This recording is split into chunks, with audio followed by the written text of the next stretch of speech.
आज की क्लास में हम लोग वायुमंडलीय अपवर्तन के बारे में पढ़ना है। वायुमंडल में भी अपवर्तन की घटना होता है। सबको ये तो पता होना चाहिए कि वायुमंडल क्या होता है। जो हम लोग के ऊपर लेयर होता है, जो हम लोग पृथ्वी के ऊपर जो गैसों का लेयर होता है, उसी को हम लोग क्या कहते हैं, वायुमंडल कहते हैं। उसमें अलग अलग प्रकार के गैसेस पाए जाते हैं, जो कि सबसे ज़्यादा मात्रा में बात करते हैं तो नाइट्रोजन सबसे ज़्यादा मात्रा में पाया जाता है। उसी वायुमंडल में अपवर्तन की घटना होता है। तो सबसे पहले हम लोग ये समझ लेते हैं कि वायुमंडल में अपवर्तन की घटना क्यों होता है। इसलिए कि अपवर्तन की घटना सबसे पहले हम लोग ये जानते हैं कि ये माध्यम में परिवर्तन होने के कारण ही क्या होता है, अपवर्तन की घटना होता है। अभी तक हम लोग ये जान रहे थे कि अगर मान लेते हैं कि ये एक सतह है जो कि दो माध्यमों को बांट रहा है। एक में नीचे क्या है, पानी है। इस सतह के नीचे यहाँ पे क्या है, पानी है, और ऊपर में क्या है, तो ऊपर में वायु है। ऊपर में वायु है। बेसिकली होता क्या है कि ये दो अलग अलग माध्यम है, एक वायु हो गया, एक पानी हो गया। अलग माध्यम होने का रीजन क्या होता है, तो पिछले क्लास में भी बताए थे कि वायु में होता क्या है कि वायु में ये जो कणों की संख्या होता है, अलग अलग जो गैस होते हैं, तो इसके कणों की जो संख्या होता है वो कम होता है। और ये जो पानी में बात करेंगे तो पानी में कणों की संख्या क्या होता है, अधिकतम होता है। पानी में जो कणों की संख्या होता है बेसिकली वो अधिकतम होता है। अब ये अधिकतम कण की संख्या और यहाँ पर न्यूनतम कण की संख्या होने के कारण ये दोनों माध्यम क्या बोला जाता है, अलग अलग माध्यम बोला जा रहा है। अगर दोनों के कण, अगर पानी और वायु का कणों के उसमें कणों का संख्या अगर समान ही रहता तो दोनों को अलग अलग माध्यम नहीं बोला जाता और वहाँ पर अपवर्तन की घटना नहीं होता। लेकिन ऐसा होता नहीं है, अपवर्तन की घटना होता है। अपवर्तन घटना होने का रीजन बेसिकली यही है कि दोनों में कणों की संख्या में अंतर देखने को मिलता है। अब जब हम लोग वायुमंडल का बात करते हैं तो वायुमंडल में बहुत सारे गैस का मिश्रण होता है, तो वैसे है कि उसका कण बहुत सारा भरा हुआ रहेगा। लेकिन जब हम लोग कण का बात करेंगे तो वायुमंडल में हर एक जगह कणों की संख्या समान मात्रा में नहीं रहता है। बात किया जाता है तो बताया जाता है कि अगर पूरा वायुमंडल को लेते हैं, मान लेते हैं कि यहाँ से लेके यहाँ तक वायुमंडल, तो वायुमंडल में ये यहाँ पर नीचे वाला हिस्सा अर्थ का हिस्सा है, पृथ्वी का हिस्सा है, ठीक है। तो ये अर्थ का हिस्सा है। तो ये जो अर्थ वाला हिस्सा है, तो अर्थ के पास में बोला जाता है जो कणों की संख्या होता है वो ज़्यादा घना होता है। जो अर्थ के पास में कणों की संख्या जो होता है वो ज़्यादा रहता है, यहाँ पर ज़्यादा घना रहता है, मतलब गैस ज़्यादा कंप्रेस रहता है यहाँ पे। तो यहाँ पे कणों की संख्या ज़्यादा रहता है अर्थ के पास में। जैसे जैसे ऊपर जाते हैं तो कणों की संख्या क्या होते जाता है, कम होते जाता है। तो यहाँ पे कणों की संख्या ज़्यादा हो जाता है और जैसे ऊपर जाते हैं वहाँ पे कणों की संख्या कम हो जाता है। अब ऑब्वियस है कि यहाँ पे कण में परिवर्तन हो गया।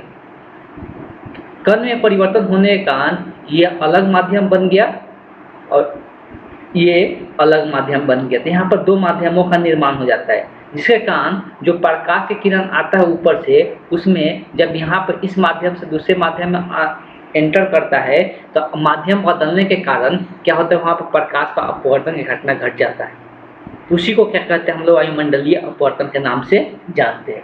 तो वायुमंडल में अपवर्तन क्यों होता है, आई थिंक आप लोगों को समझ में आ गया होगा।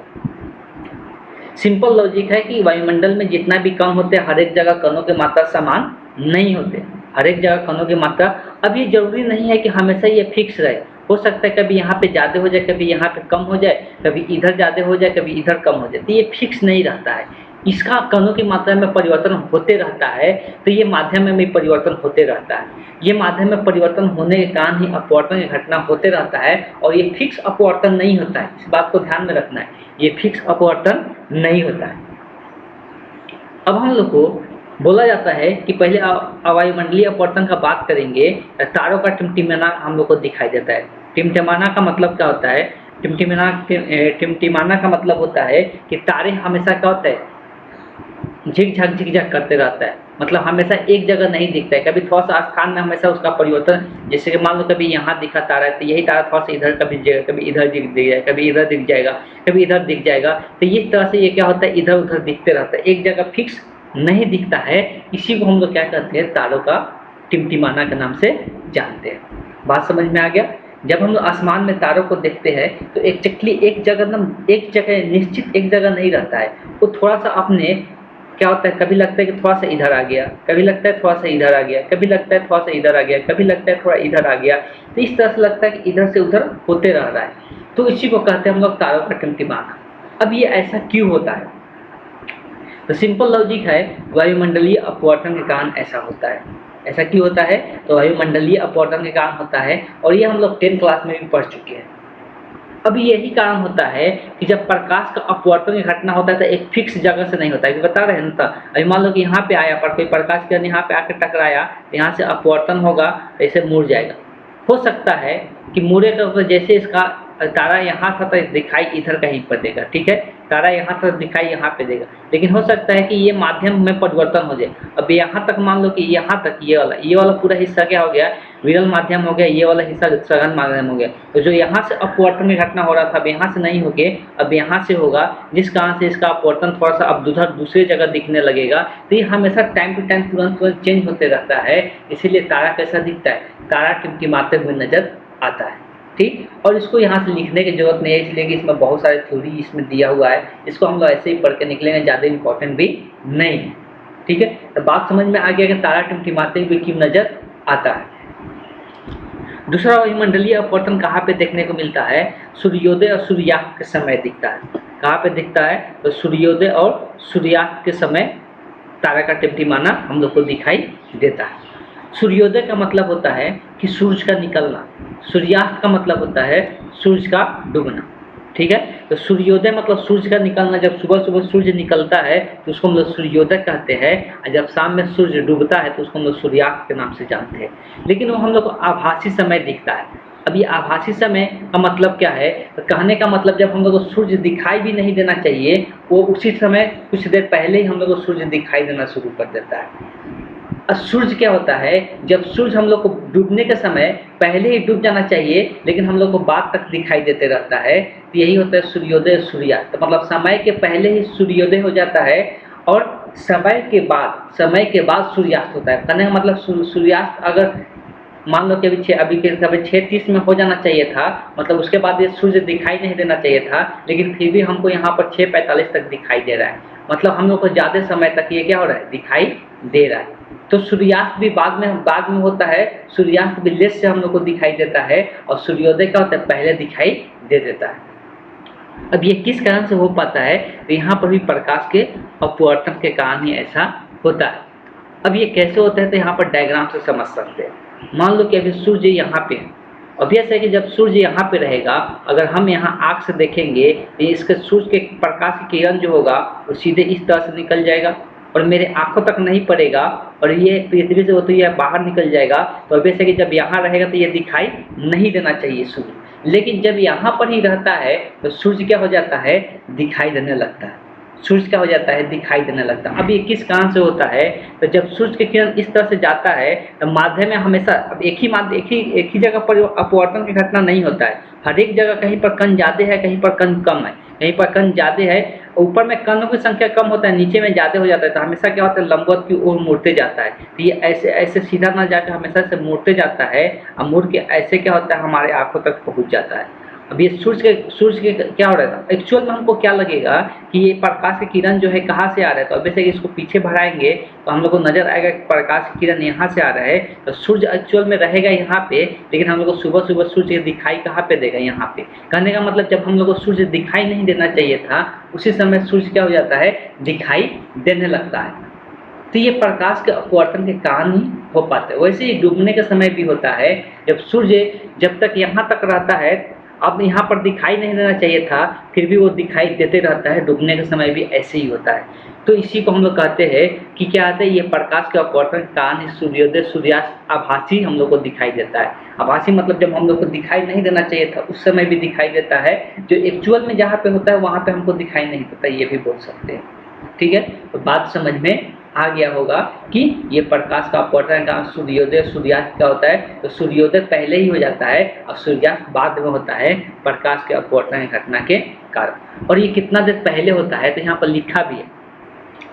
आभासी सूर्यास्त का बात करेंगे तो ये अंतर लगभग 2 मिनट का होता है, और सूर्योदय का बात करेंगे तो सूर्योदय और सूर्यास्त के बीच का कुल समय का अंतर कितना हो जाता है, 4 मिनट, मतलब हम लोग 4 मिनट एक्स्ट्रा सूर्य को देखते हैं। अगर प्रकाश का अपवर्तन की घटना नहीं होता है तो 4 मिनट हम लोग एक्स्ट्रा सूर्य को नहीं देख पाते। मतलब सुबह में 2 मिनट एक्स्ट्रा देख लेते हैं और शाम में 2 मिनट एक्स्ट्रा हम लोग देख लेते हैं, तो कुल 4 मिनट का एक्स्ट्रा हम लोग सूर्य को देख पाते हैं प्रकाश के अपवर्तन की घटना के कारण। अदरवाइज प्रकाश का अपवर्तन घटना नहीं होता तो हम लोग जब सूर्योदय का जो समय होता है उससे 2 मिनट बाद हम लोग को सूर्य दिखाई देता, और जब सूर्यास्त का समय होता उसके समय 2 मिनट पहले सूर्य दिखना हम लोग को बंद हो जाता।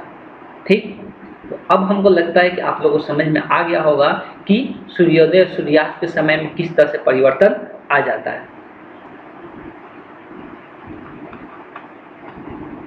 अब पूर्ण आंतरिक परिवर्तन का दर्शन हम लोग करेंगे और इसका कुछ अनुप्रयोग देखेंगे। ये सब हम लोग को देखने की जरूरत नहीं है। पूर्ण आंतरिक परिवर्तन याद होना चाहिए कि ये क्या होता है एक्चुअल में, जब प्रकाश किरण एक माध्यम से दूसरे माध्यम में जाते रहता है तो उसी समय क्या होता है कि अपने माध्यम में ही वापस आ जाता है।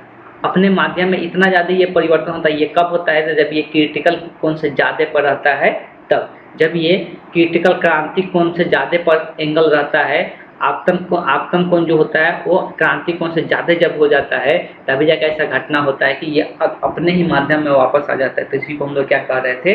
पूर्ण आंतरिक परिवर्तन के नाम से जान रहे थे। इसका कुछ हम लोग अनुप्रयोग देख लेते हैं। सबसे पहले अनुप्रयोग में दिया हुआ मरीचिका। अब मरीचिका क्या होता है? नाम से तो कुछ पता नहीं चल रहा होगा कि मरीचिका क्या होता है, लेकिन ये हम लोग दिखाई देता है। हम एक्चुअल में ऐसा हम लोग मरीचिका देखते हैं। और कहाँ पे दिखाई देता है तो इसका हम लोग बात समझ सकते हैं। ये कहाँ पे दिखाई देता है? एक तो मरुस्थल स्थान पे दिखाई देता है। मरुस्थल स्थान पर जाइएगा जहाँ पे बहुत ज़्यादा बालू होता है और गर्म स्थान रहता है, वहाँ पे क्या होगा, पानी नहीं रहते हुए भी कोई अगर यहाँ पर पौधा है तो उसका यहाँ पे क्या दिखता है, नीचे में उसका इमेज दिखाई देता है बिना पानी का। अच्छा, तो हम लोग को पानी में दिखाई देता है ना इमेज, लेकिन यहाँ पर बिना पानी का क्या होता है, ऐसा दिखाई देता है। तो ये सब किस कारण से हो पाता है? पूर्ण आंतरिक परिवर्तन के कारण हो पाता है। कहने का मतलब ये है कि हम लोग मान लो कि यहाँ से हम देख रहे हैं, तो जब यहाँ से देखते हैं तो प्रकाश की किरण यहाँ से अपवर्तन के बाद ये दूसरे माध्यम में जाना चाहिए था, लेकिन यहाँ पर क्रिटिकल कोण से ज़्यादा होने के कारण इसका पूर्ण आंतरिक परिवर्तन हो जाता है, यहीं से इसी ओर मुड़ जाता है। जब मुड़ जाएगा तो हम लोग के एक्चुअल क्या लगेगा, जब प्रकाश किरण को एक्चुअल सोचेंगे तो क्या लगेगा, कहीं इधर से आ रहा है, इसीलिए इसका इमेज यहाँ पे हम लोग को दिखाई देता है। तो यहाँ पूर्ण आंतरिक परिवर्तन की घटना तभी हो पाता है जब यहाँ पे क्या होता है, मरुस्थलीय जमीन होता है और बहुत ज़्यादा टेम्परेचर होता है, तब ऐसा होता है। और बहुत ज़्यादा टेम्परेचर होने का मतलब क्या हो जाता है कि यहाँ पे ज़्यादा टेम्परेचर होने के कारण यहाँ का जो कण होता है, अब देखो एक और थ्योरी सही से ध्यान में रखना है। जहाँ पे ज़्यादा ताप होता है वहाँ पे कणों की संख्या कम होता है, जहाँ पे ज़्यादा ताप होता है वहाँ पे कणों की संख्या कम होता है। अभी हम लोग पता है कि पूर्ण आंतरिक परिवर्तन की घटना तभी होता है जब सघन से विरल माध्यम में प्रकाश की किरण जाता है, तब जब सघन से विरल माध्यम में प्रकाश की किरण जाता है तभी जाके ऐसा होता है। तो मान लेते हैं कि यहाँ पे अगर टेम्परेचर बहुत ज़्यादा है तो हमको पता है कि मरुस्थल जगह पर जाइएगा ना, तो जो नीचे सतह जहाँ पे रहता है वहाँ पे टेम्परेचर बहुत ज़्यादा रहता है, और टेम्परेचर ज़्यादा होने के कारण यहाँ पर कणों की संख्या क्या हो जाता है, कम हो जाता है। इसलिए वहाँ पर टेम्परेचर ज़्यादा होने के कारण वहाँ कण में ऊर्जा आ जाता है और वहाँ से वहाँ भाग जाता है, जिसके कारण वहाँ पे कणों की संख्या क्या हो जाता है, ज़्यादा कम हो जाता है। कणों की संख्या ज़्यादा कम हो जाने के कारण यहाँ पर विरल माध्यम बन जाता है। इसके पहले यहाँ पर क्या हो जाता है, सघन माध्यम। तो यहाँ पर सघन माध्यम बन जाता है और इसके नीचे विरल माध्यम बन जाता है। इसी कारण से यहाँ पर प्रकाश का पूर्ण आंतरिक परिवर्तन हो जाता है। और पूर्ण आंतरिक परिवर्तन होने के कारण इसका इमेज हम लोग को दिखाई देने लगता है नीचे में बिना पानी का। एक चीज़ और हम लोग को देखने को मिलता है, मरीचिका में एक और एग्जाम्पल हम लोग देख सकते हैं। जब बहुत गर्मी का दिन होता है, जो पिच किया हुआ रोड रहता है, तो कुछ दूर रहने के बाद हम लोग जब देखते हैं तो सामने में दिखाई देता है कि पानी है था, शायद ये सबको नज़र जरूर आता होगा, पानी पानी टाइप का लगता है। वैसे यहाँ पर भी पानी पानी टाइप का दिखाई देने लगता है, जिसके कारण इसका इमेज दिखाई देने लगता है। तो मरीचिका का एक और एग्जांपल याद रख सकते हैं। जब हम लोग रोड पे चलते हैं, जो पिच किया हुआ रहता है, तो बहुत गर्मी रहता है, बहुत हीट रहता है। तो जब हम लोग ज़्यादा दूर से देखते हैं, ज़्यादा दूर से देखने पर हम लोग क्या दिखाई देने लगता है, तो वहाँ पर लगता है कि आगे में रोड पे पानी है। लेकिन ऐसा एक्चुअल में जब वहाँ पहुँचते तो कोई भी पानी नहीं रहता है। तो वहाँ पर भी इसी कारण से होता है, जो रोड होता है ना, तो रोड के क्या होता है, जो पिच किया हुआ रहता है, देखते हैं गर्मी के दिन में जब कोई भी वहाँ पे रोड पे चलिएगा तो बहुत ज़्यादा हीट रहता है, बहुत ज़्यादा गर्म रहता है। और रोड बहुत ज़्यादा गर्म रहने के कारण वहाँ का कण का मात्रा क्या हो जाता है, कम हो जाता है। तो रोड के आसपास के कण का मात्रा कम हो जाता है, और उसके ऊपर मान लो कि ये रोड है, तो रोड के यहाँ आसपास का कण की संख्या क्या हो जाता है, कम हो जाता है। लेकिन इसके ऊपर कणों की संख्या बहुत ज़्यादा रहता है, तो ऊपर में बन जाता है सघन माध्यम और नीचे में बन जाता है विरल माध्यम, जिसके कारण यहाँ पर भी प्रकाश का क्या होने लगता है, पर यहाँ पर भी क्या होता है, पूर्ण आंतरिक परिवर्तन की घटना घट जाता है। पूर्ण आंतरिक परिवर्तन की घटना घटने के कारण ही वैसा हम लोग को दिखाई देने लगता है। तो आई थिंक आप लोगों को ये समझ में आ चुका होगा कि मरीचिका क्या होता है। ठीक है,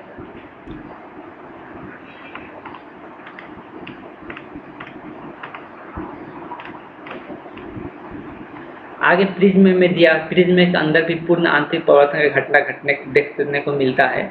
जब ये मान लो कि ये प्रिज्म का आकृति दिखाया गया, जब प्रकाश किरण जाता है यहाँ पे टकराने के बाद, तो इसका दूसरे माध्यम में नहीं जाके इसका पूर्ण आंतरिक परिवर्तन हो जाता है और नीचे की ओर ये आ जाता है। और फिर यहाँ पर दोबारा पूर्ण आंतरिक परिवर्तन होने के कारण ये प्रकाश किरण फिर यहाँ से वापस निकल जाता है। कहने का मतलब ये है, प्रकाश किरण जाना चाहिए था पूरा सीधे से बाहर निकल जाना चाहिए था, लेकिन ये प्रिज्म होने के कारण यहाँ पर क्या देखने को मिलता है कि ये फिर से वापस इसी ओर से वापस ऐसे बाहर निकल जाता है।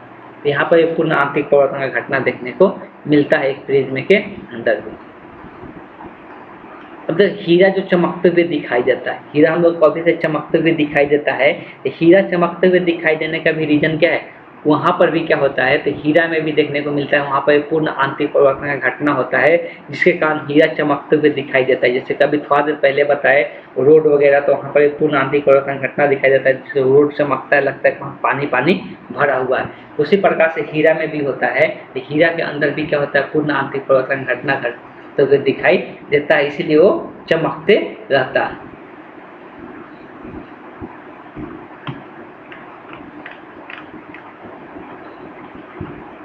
एक ऑप्टिकल फाइबर का यूज किया जाता है, जो ये इसमें भी क्या होता है, पूर्ण आंतरिक परिवर्तन की घटना देखने को मिलता है। जैसे कि यहाँ पर देख सकते हैं, ये प्रकाश किरण बाहर नहीं निकल के इसी के अंदर ऐसे ऐसे ऐसे ऐसे करके लाइट इससे बाहर निकल जाते थे। यहाँ से भी क्या होता है, ये ऑप्टिकल फाइबर में भी पूर्ण आंतरिक परिवर्तन की घटना देखने को मिलता है। ये सब एग्जाम्पल है बहुत सारा। इसको पाइप के द्वारा प्रकाश को भेजने के लिए हॉस्पिटलों वगैरह में इसका इस्तेमाल किया जाता है।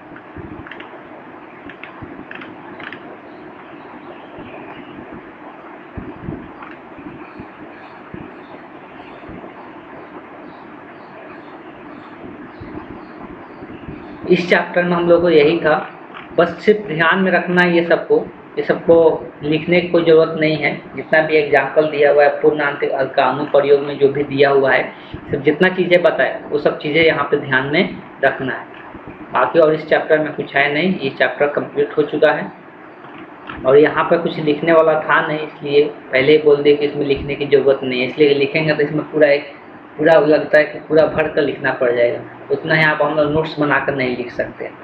ठीक, ये सब चीज़ें ध्यान में रखना है जो बता दिए, और जहाँ जहाँ एग्जाम्पल इसका होता है वहाँ पर भी इसको हम समझा दिए।